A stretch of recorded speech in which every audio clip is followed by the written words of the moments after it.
తెలంగాణలో డ్రగ్స్ పై రేవంత్ ప్రభుత్వం ఉక్కుపాదం మోపుతోంది. రాష్ట్ర వ్యాప్తంగా 40 మంది డ్రగ్స్ కు బానిస అయినట్లు నార్కోటిక్ బ్యూరో గుర్తించింది. డ్రగ్స్ అడిక్ట్ అయిన వారిలో కొంతమంది ఐటీ ఉద్యోగులు, సంపన్నుల పిల్లలు ఉన్నట్లు గుర్తించారు. రాష్ట్రంలో 40,000 మంది డ్రగ్స్ బాధితులను నార్కోటిక్ బ్యూరో గుర్తించింది. సీఎం రేవంత్ రెడ్డి ఆదేశాలతో డ్రగ్స్ మూలాలపై వరుసగా దాడులు చేస్తోంది. డ్రగ్స్ కు అడిక్ట్ అయిన వారిలో ఎక్కువ మంది విద్యార్థులు, ఐటీ ఉద్యోగులు, సంపన్నుల పిల్లలు ఉన్నట్లు గుర్తించింది. 7 నెలల్లోనే 6,000 మంది డ్రగ్స్ బాధితులకు కౌన్సిలింగ్ ఇచ్చింది. నార్కోటిక్ బ్యూరో దర్యాప్తులో ఎక్కువగా స్నేహితుల ద్వారా డ్రగ్స్ కు బానిసలవుతున్నారు. మొదట డ్రగ్స్ బాధితులుగా ఉన్నవారే పెడ్లర్గా మారుతున్నట్లు తెలుస్తోంది. డ్రగ్స్ బాధితులను గుర్తించి డి అడిక్షన్ కేంద్రాలకు పంపుతున్నారు. అక్కడ సరైన సేవలు అందడం లేదన్నట్లు ఆరోపణలు వస్తున్నాయి. కేంద్ర, రాష్ట్ర ప్రభుత్వాలు డి అడిక్షన్ సెంటర్లకు అందిస్తున్న డబ్బులను రికార్డులలో తప్పుడు లెక్కలు చూపిస్తున్న వైనం బయటపడింది. అలా డబ్బును కాజేస్తున్న సంస్థలపై నార్కోటిక్ బ్యూరో ప్రభుత్వానికి ఓ రిపోర్ట్ ఇచ్చింది. ఈ రిపోర్ట్ ఆధారంగా విచారణకు ప్రభుత్వం ఆదేశించింది.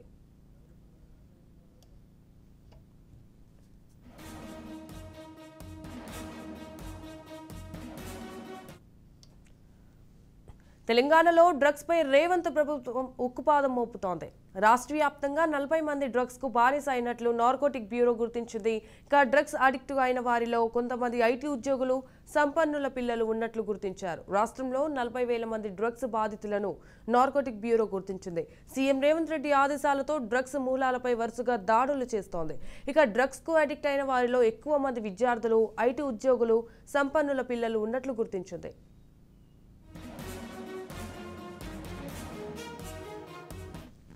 రైట్, ఇదే అంశంపై మరింత సమాచారాన్ని మా ప్రతినిధి తేజ ఫోన్ ద్వారా అందిస్తారు. తేజ.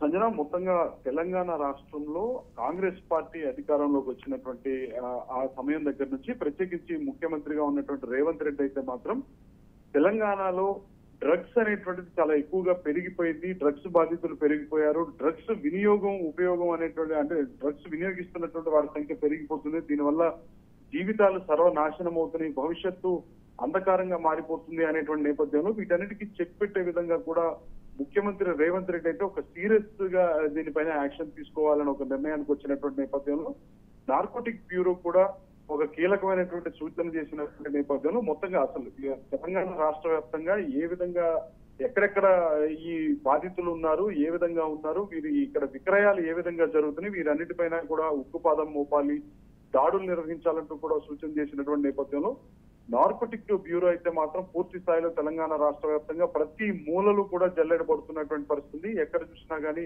అంటే ఎవరెవరు ఏ విధంగా వీటిపైన ఎలా విక్రయాలు జరుగుతున్నాయి, ఎలా వారికి చేరుతున్న అంశాలపైన వీటన్నిటిపైన దాడులు నిర్వహిస్తున్నటువంటి నేపథ్యంలో కీలకంగా అంటే చాలా విస్తుపోయేటువంటి నిజాలే బయటపడ్డాయి అన్నట్లుగానే మనం ప్రధానంగా చెప్పాలి.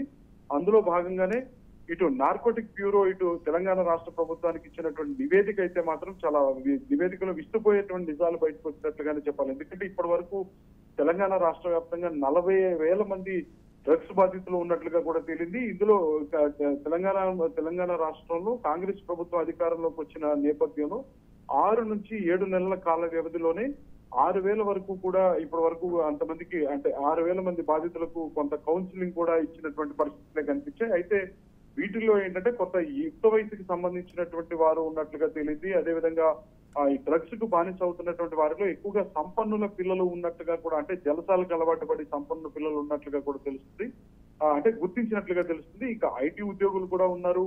వీటితో పాటు యువకులు ఎక్కువగా అంటే యూత్, టీనేజ్ లో ఉన్నటువంటి వారు కూడా ఎక్కువగా ఉన్నట్లు వీరు యథేచ్ఛగా వీటిని డ్రగ్స్ వాడకం చేస్తున్నట్లుగా కూడా గుర్తించినటువంటి నేపథ్యంలోనే ఇవన్నీ కనపడింది. అయితే ఇప్పటికే బాధితులు పెడ్లర్లుగా మారుతున్నటువంటిగా కూడా ఇటు నార్కోటిక్ బ్యూరో అయితే గుర్తించినటువంటి పరిస్థితి ఉంది. డి అడిక్షన్ సెంటర్లకు వారందరినీ తరలిస్తున్నప్పటికీ కూడా ఈ డి అడిక్షన్ సెంటర్స్ ఏవైతే ఉన్నాయో వీటిపైన సరిగ్గా లేవు, అక్కడ కూడా సరైనటువంటి సదుపాయాలు లేవు. వాటికి నిధులు కేంద్ర రాష్ట్ర ప్రభుత్వాలు నిధులు కేటాయించినప్పటికీ కూడా ఆ నిధులను కూడా వినియోగించడంలో కూడా చాలా విఫలమవుతుంది. నిధుల కొరత, నిధులు పుష్కలంగా ఉన్నప్పటికీ కూడా ఆ నిధులు దుర్వినియోగం అవుతున్నాయి అనేటువంటి విధంగా కూడా ఇటు నార్కోటిక్ బ్యూరో అయితే ఇటు ప్రభుత్వానికి తెలంగాణ ప్రభుత్వానికి నివేదిక ఇచ్చినటువంటి నేపథ్యంలో అడిక్షన్ సెంటర్ల పైన కూడా విచారణ జరపాలంటూ కూడా ప్రభుత్వం ఆదేశించినట్లుగానే మనం చెప్పాలి.